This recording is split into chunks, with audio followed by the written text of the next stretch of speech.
Bonsoir mesdames et messieurs et bienvenue à ce 20h sur la télévision Burkina Info. Le sommaire, après les incidents entre Kogluego et à force de l'ordre à Fadangouma, le procureur général après la cour d'appel éclaire l'opinion publique. Il martèle qu'aucune justice privée ne sera tolérée.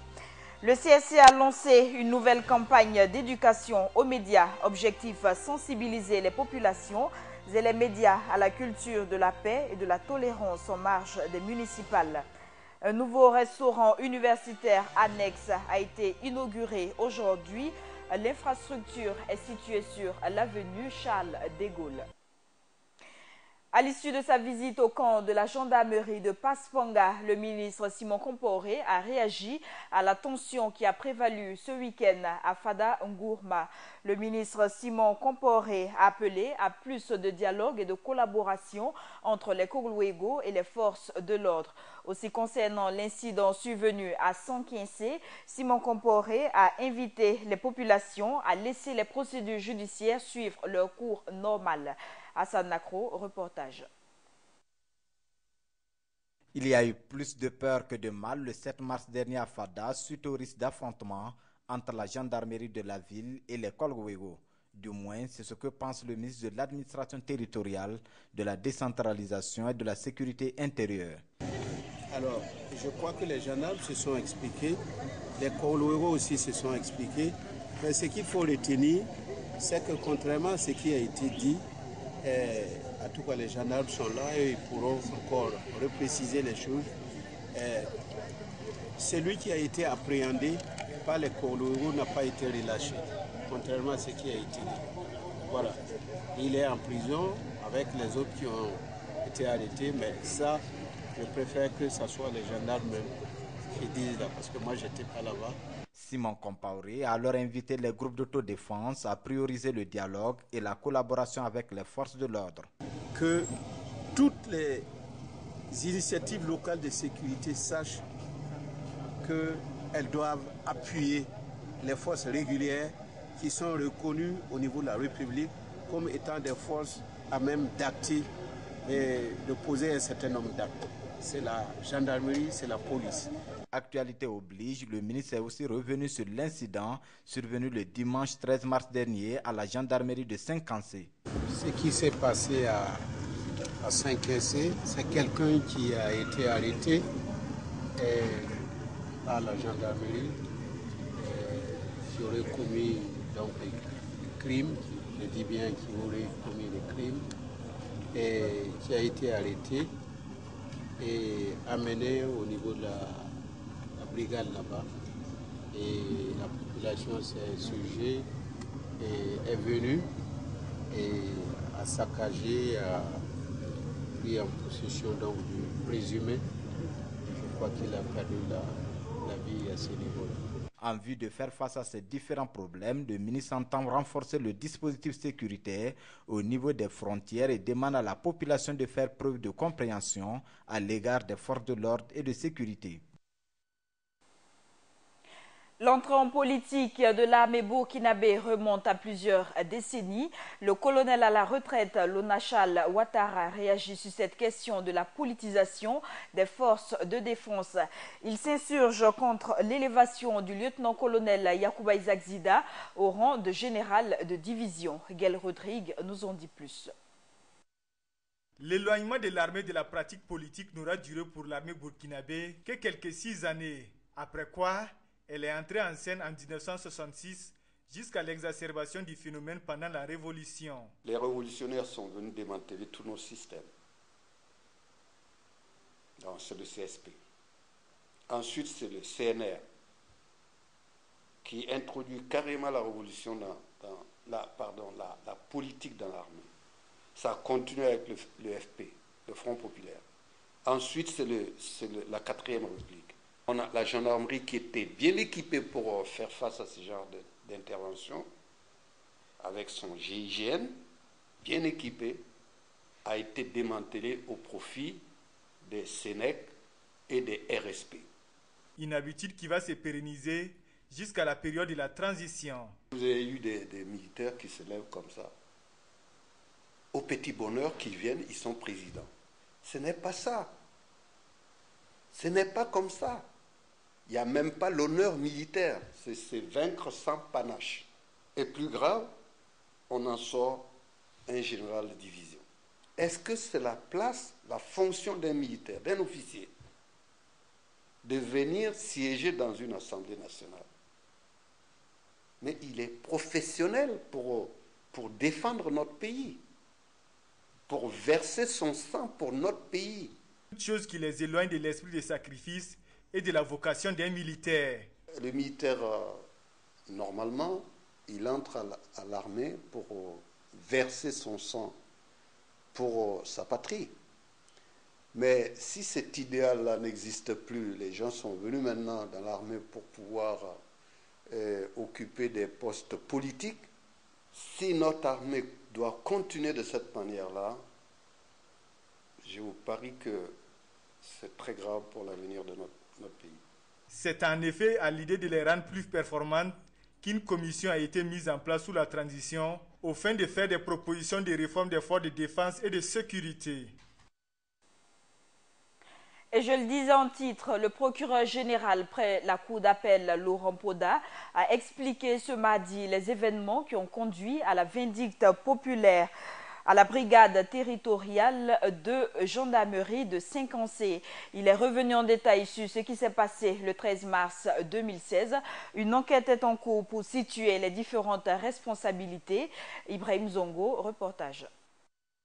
La brigade territoriale de gendarmerie de Saint-Cancé Burkina prise à partie par la population. Selon le procureur général près la cour d'appel de Ouagadougou, tout a commencé le 12 mars dernier lorsqu'un habitant de la localité déclarait la sortie de deux proches. Alors le 13 dimanche matin, le même habitant informait la brigade territoriale de ce que les corps de son frère et de son neveu ont été retrouvés sous un pont. Et donc, la brigade s'est déportée immédiatement sur les lieux. Les constatations d'usage ont été faites. Un suspect a donc pu être identifié, ce qui a permis de retrouver des objets on ne peut plus suspects à son domicile. Et donc, au cours des perquisitions, ils ont vu des habits ensanglantés, des couteaux, des quoi, puisque lors de la découverte des cadavres, on a vu que sur le corps, il y avait des traces d'objets tranchants. Bon, donc, quand on a découvert les couteaux immaculés de sang et autres, bon, on a demandé, il semble qu'il aurait dit que c'est un mouton qui l'a tué ou quoi, et que c'est le mouton qui a fait ce truc-là. C'est donc de là qu'est né le courroux de la population que les gendarmes n'ont pas pu contenir. Ils ont défoncé donc les portes de la brigade, ils ont extrait donc le gardien à vue, qu'ils ont lynché à mort, et ils ont incendié des hangars et occasionné beaucoup d'autres dégâts. Ils ont même blessé une quinzaine d'éléments de forces de défense qui étaient sur les lieux. Selon le procureur général, une enquête sera diligentée pour retrouver d'éventuels coupables de cette vindicte populaire et de justice privée. Le cas échéant, l'affaire pourrait être classée. Et c'est au lendemain de la grève des syndicats des agents de la justice que le procureur général, près la cour d'appel de Ouagadougou, a tenu à éclairer l'opinion publique sur les derniers incidents survenus dans la région de l'Est. Laurent Poda dit ne pas tolérer l'instauration d'une justice privée aux côtés d'une justice étatique. Il a fait savoir ce matin au cours d'une conférence de presse. C'était en présence d'Ibrahim Zongo. À travers cette rencontre aux allures d'un face-à-face entre hommes de médias et cour d'appel de Ouagadougou, le procureur général près la dite cour a voulu restituer les faits exacts sur les violences commises dans la région de l'Est. Selon le procureur général, l'incident de Diapaga est survenu le 7 mars dernier lorsque des élèves ont tenté en vain d'obtenir la libération sans condition de leurs camarades écroués pour viol sur une mineure. N'ayant pas eu gain de cause, ils s'en sont pris donc aux locaux du palais où ils ont fait du saccage pour après se rendre donc à la maison d'arrêt et de correction de Diapaga. À ce lieu, ils ont incendié le hangar, ils ont le local abritant le moulin ainsi que le moulin lui-même. Et ils ont saccagé le dispositif d'éclairage et blessé plusieurs agents de la garde de sécurité pénitentiaire. Concernant l'affaire Koglo-Ego dans la ville de Fada, tout serait parti d'une enquête de la police judiciaire ayant abouti à l'interpellation et la conduite de 12 personnes au parquet de Fada Ngourma. Le procureur, au regard des éléments, a donc ouvert une information contre les 10 personnes pour enlèvement, séquestration, torture et coups et blessures volontaires, et contre les 2 personnes soupçonnées de vol, un mandat de dépôt a été décerné contre chacun d'eux et il devait être traduit devant le tribunal correctionnel de Fada. Ce serait, à en croire le procureur général, dans l'attente de la procédure, que des Koglo-Ego venus de toutes parts ont tenté d'obtenir la libération des 10 de leurs écroués. Mais il se veut clair sur la procédure pénale. Moi, que ce soit Koglo-Ego, si un individu se met contre la loi pénale, nous on sévit. Terminé. Le reste ne me regarde pas. Ça ne m'intéresse pas. En tout état de cause, le procureur général près la cour d'appel de Ouagadougou dit ne pas tolérer toute justice privée qui viendrait à s'installer à côté de celle étatique dont la justice en est la seule institution requise. L'affrontement évité de justesse entre Koglo-Ego et forces de l'ordre à Sapuy et récemment à Fada Ngourma a ravivé le débat sur l'existence de ces comités d'autodéfense. Les dérives de ces derniers soulèvent la question du non-respect de l'autorité de l'État. Les avis continuent d'être aussi contradictoires sur la nécessité du maintien de ces groupes. Plus de détails avec Viviane Bama. Les Koglo-Ego, ces groupes d'autodéfense constitués dans plusieurs localités du pays, font couler beaucoup d'encre et de salive. Si leur efficacité n'est plus à démontrer, leur méthode, elle par contre, ne recueille pas l'assentiment de tous, au point que certaines personnes demandent purement et simplement la dissolution de ces groupes d'autodéfense. Une solution que ne partage pas du tout le ministre de la Sécurité. Et dans les 8900 villages, on ne peut pas penser un seul instant qu'il est possible et loisible à l'État central de placer ou d'installer soit des commissariats de police ou des brigades. C'est parce qu'il y a eu de tout le temps de telles initiatives locales de sécurité que les populations, en accord avec les forces régulières, ont pu assurer leur sécurité dans pas mal de localités. Mais depuis quelque temps, on assiste parfois à des débordements d'un point de vue juridique. Sapuy, Fada Ngourma ou encore Léo, certains agissements des Koglo-Ego laissent à désirer. De la justice personnelle en passant par l'intimation d'ordre aux forces de l'ordre. On se rappelle pourtant le discours du président du Faso-Rokma, Christian Kaboré, à son investiture du 29 décembre.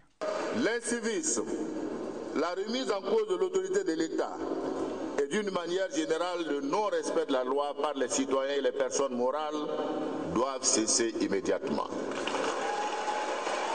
En tout état de cause, les mesures seront étudiées et mises en œuvre pour que force reste à la loi. Sommes-nous en face d'une remise en cause de l'autorité de l'État ou pas, d'un non-respect de la loi ou pas? Le sujet des Koglo-Ego continue de faire débat.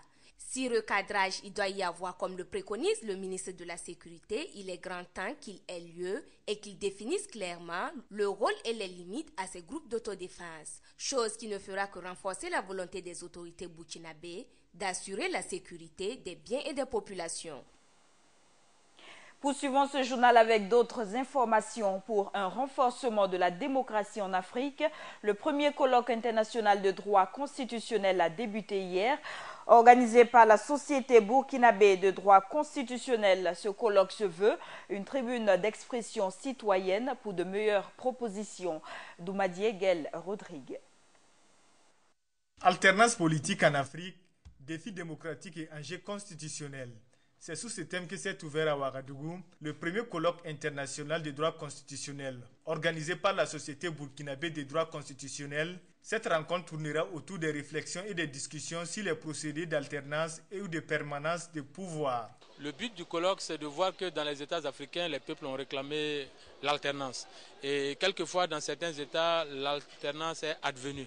En cas d'alternance, il y a beaucoup d'attentes que le peuple formule. Et ces attentes sont autant de défis que les nouvelles autorités sont appelées à relever pour le bonheur du peuple.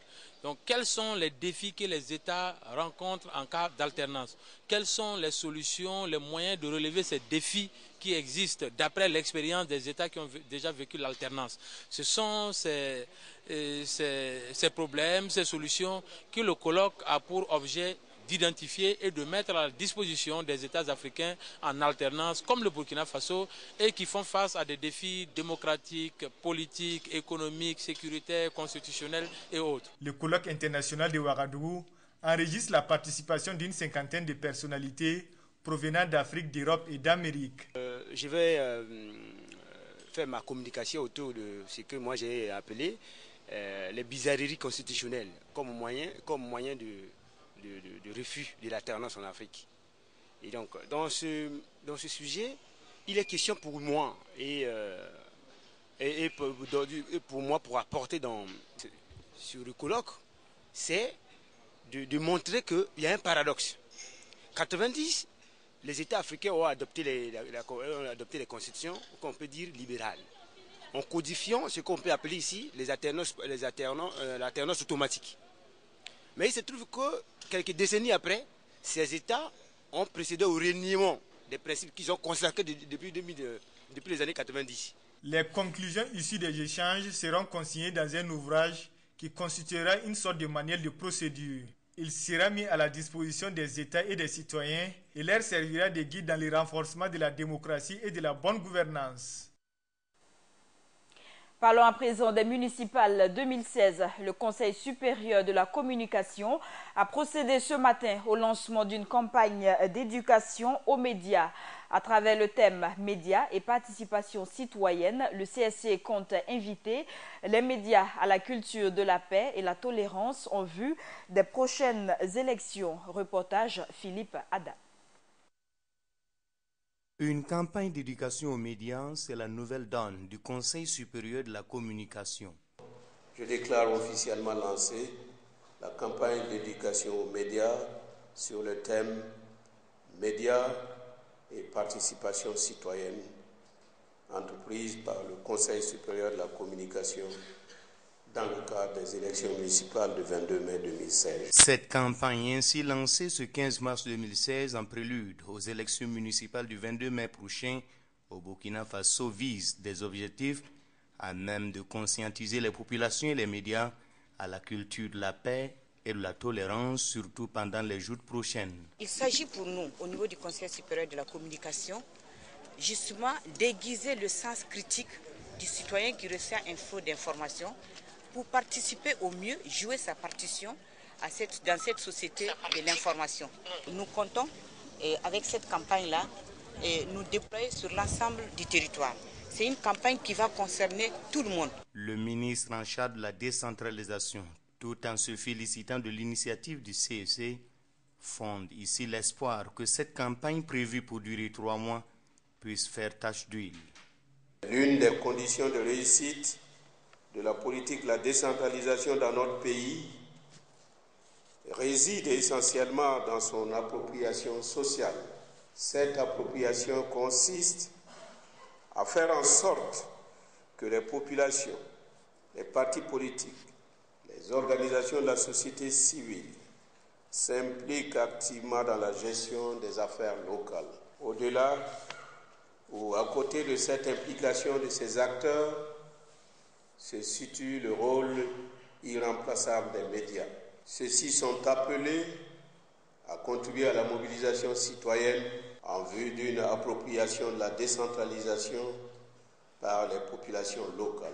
La campagne d'éducation aux médias, c'est des micro-programmes de sensibilisation conçus pour être diffusés dans les médias de la place.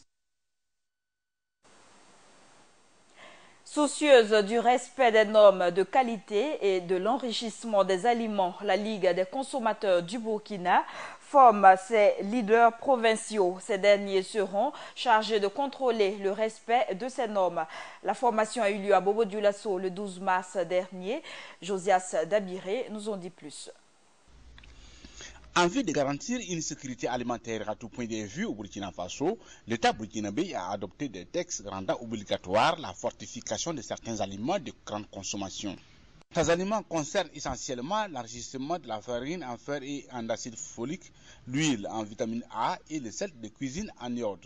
C'est en vue d'amener les consommateurs à veiller sur le respect de ces normes que la Ligue des consommateurs a formé ses leaders provinciaux le samedi 12 mars à Bobo-Dioulasso, à l'issue de laquelle elle a animé un point de presse. Notre pays, le Burkina Faso, comme d'autres pays en Afrique subsaharienne, traverse une situation alimentaire et nutritionnelle difficile.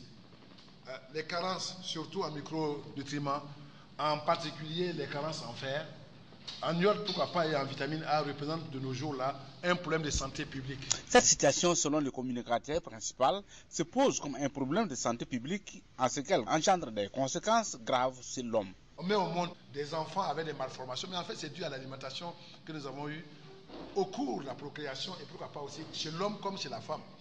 Nous avons une forte mortalité maternelle aujourd'hui, une mortalité infantile très élevée, et des troubles de croissance physique et mentale, la cécité, une anémie et une prédisposition accrue aux infections. Pour mener à bien cette lutte, la Ligue, à travers cette série de formations des leaders provinciaux, vise entre autres objectifs d'installer au sein des 45 provinces de ce pays-là ce que nous avons appelé les cellules provinciales d'alerte et de veille.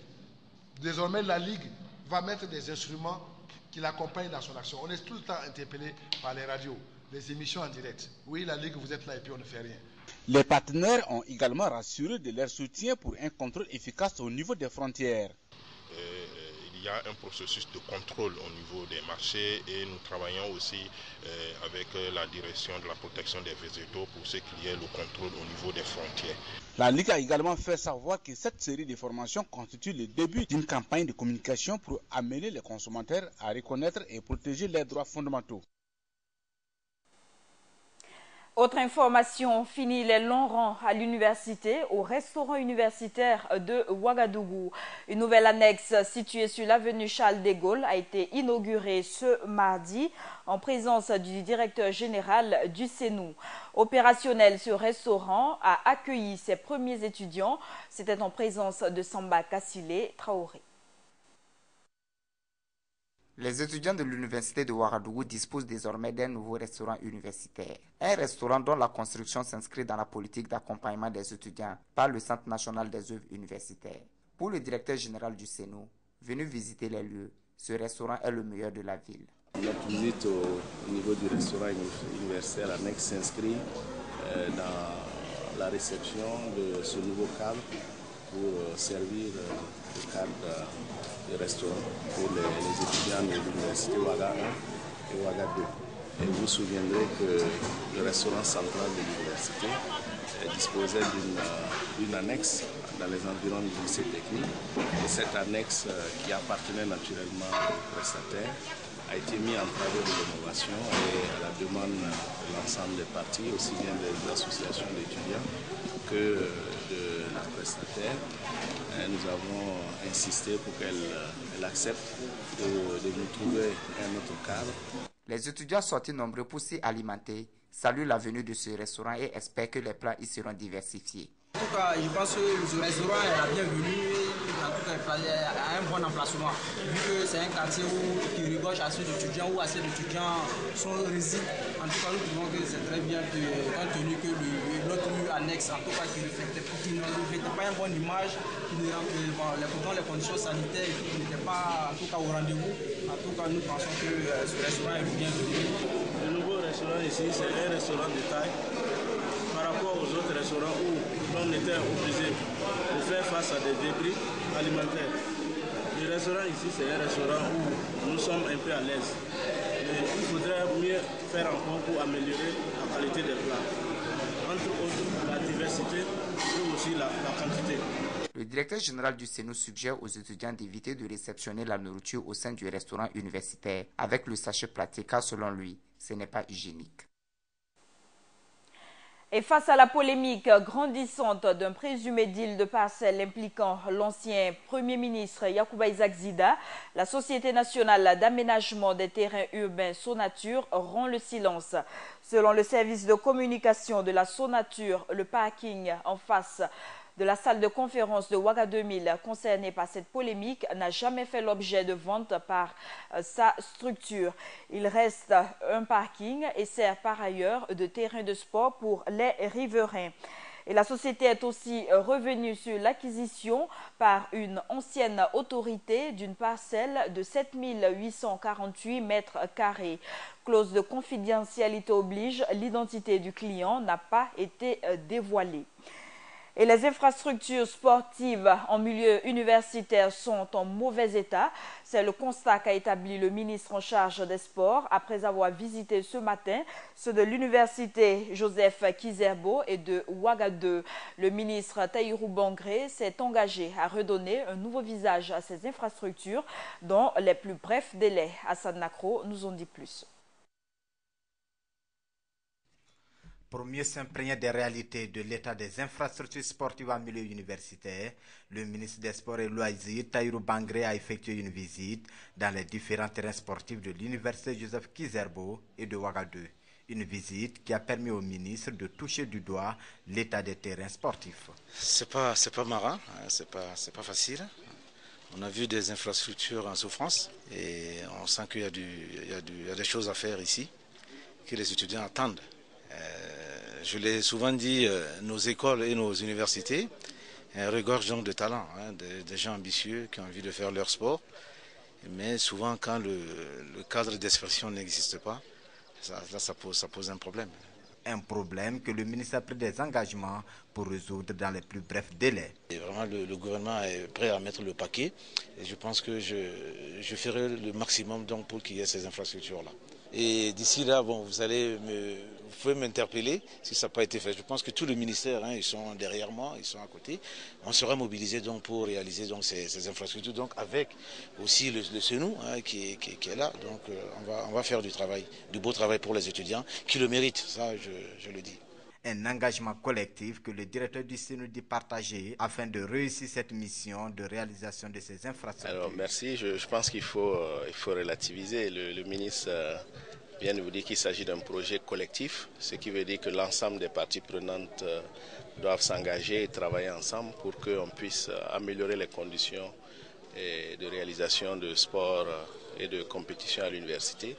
Pour le représentant des étudiants, leur souhait est la valorisation de ces espaces visités afin de permettre aux différentes disciplines de pouvoir s'exprimer dans de bonnes conditions. Voilà, c'est juste la visite des espaces de sport que nous demandons réellement au ministre de nous aider à valoriser ces espaces afin de permettre aux étudiants de mieux s'exprimer, de mieux se battre dans tout ce qu'ils veulent entreprendre comme discipline sportive. Environ 4 terrains ont été visités et le ministre compte débuter leur réhabilitation dans les plus brefs délais avec le concours de tous les acteurs du monde universitaire. Autre information, le groupe terroriste Al-Qaïda au Maghreb islamique AQMI a une fois de plus communiqué sur ses motivations en attaquant la Côte d'Ivoire. Il affirme que l'attaque de Grand Bassam est un avertissement pour la Côte d'Ivoire et pour tous les alliés de la France ayant participé au combat contre les djihadistes. Dans un communiqué, l'organisation les appelle à se retirer de cette alliance satanique. À défaut, les djihadistes les viseront jusque dans leurs repères les plus fortifiés. Enfin, AQMI demande dans son communiqué aux musulmans de s'éloigner des endroits fréquentés par les Occidentaux pour ne pas être touchés lors d'une prochaine attaque. Et les deux ministres français Jean-Marc Ayrault et Bernard Cazeneuve sont arrivés à Abidjan en cours d'après-midi. Ils ont eu une série d'entretiens avec le président Alassane Ouattara et les ministres en charge de la sécurité et de la défense. Parmi les 18 victimes des attaques, il faut le souligner, 4 sont de nationalité française et les présidents du Togo Fort Gnassingbé et du Bénin Thomas Yayi Boni sont également attendus à Abidjan ce mardi pour témoigner eux aussi leur solidarité auprès de la Côte d'Ivoire. Parlons à présent de la présidentielle au Bénin. À 5 jours du second tour du scrutin, le candidat Patrice Talon multiplie les ralliements sur les 31 prétendants au fauteuil présidentiel.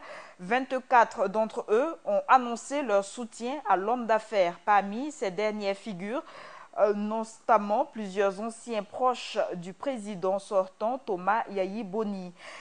L'issue du second tour prévu le 20 mars prochain demeure jusque-là incertaine. Il opposera Patrice Talon à Lionel Zinsou. Et c'est la fin de ce journal. Merci de l'avoir suivi. Très bonne suite de nos programmes.